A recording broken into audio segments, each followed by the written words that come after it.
Alrighty. Wow. YouTube and everything, huh? Alright. How are you all today? Thanks for coming. And I've had the privilege for being your first selectman for 4 months now. 4 months is a relatively short period of time, but in that short time I've come to more clearly understand just how the mechanics of this town works. It's very clear to me that for too long a time those involved in town leadership have been interested in simply maintaining status quo. They looked to the past and they saw the future. They ignored the citizens who legitimately asked for justification for ever-increasing expenditures and tax increases. And they never explained to the taxpayers of just what bang they were getting for their buck. Responsibility was not given and accountability was not taken. The budget process has become a game of proposal, rejection, and reduction, followed by a new proposal, smaller reduction, until the final resolution is reached. Some years it took longer than others, but year after year it was business as usual. I am here to report to you today that those days are over. First, let me address the budget. On April 6th, a budget with an increase of 554 went to the people. That's $78,248,850 was submitted to the voters of Monroe. It was a status quo budget and it was soundly rejected by a substantial plurality of voters. After rejection of the referendum under town charter, I have the authority to order reductions both in town and education side of the budget. The voters have spoken and I've heard their voices. While I appreciate the feelings and concerns of those of you that have me resubmit the budget to the referendum with minimal reductions, I cannot do so. I propose to reduce the total budget by $950,000.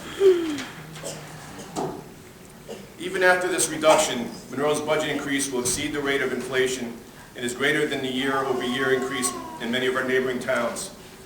What we just discussed there, for example, our education budget, well, I'll get into that in a second. I'll read this and then I'll get to that. The vast majority of this reduction, $870,000, will come from the education side, because the vast increase in the budget is on the education side.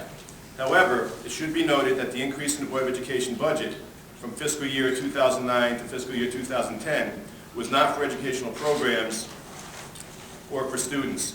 It was almost completely due to negotiated contractual salary and benefit increases for administrators and teachers, and the unwillingness of union leadership to entertain any concession to the compensation package. Now, just to let you know, we'll stop there. In various towns, our 2.89 in comparison: Easton, 0.5, Westport, 0.1, Westport, 0.1, Weston, 0.5, Norwalk, 2.25, Trumbull did go to 3.0, Richfield, 1, New Canaan, 8, Fairfield, 4, Wilton, 0.9. So we are still the highest in the area.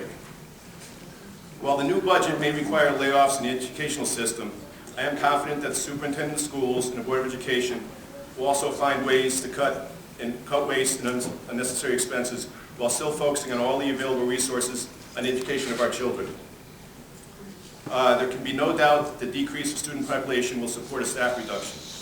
The time for scapegoating and scare tactics is past. The time to utilize the resources we have as efficiently as possible is now upon us. I hope our friends in the education unions will come to understand the new economic reality we face as we enter a new round of contract negotiations. On the town side,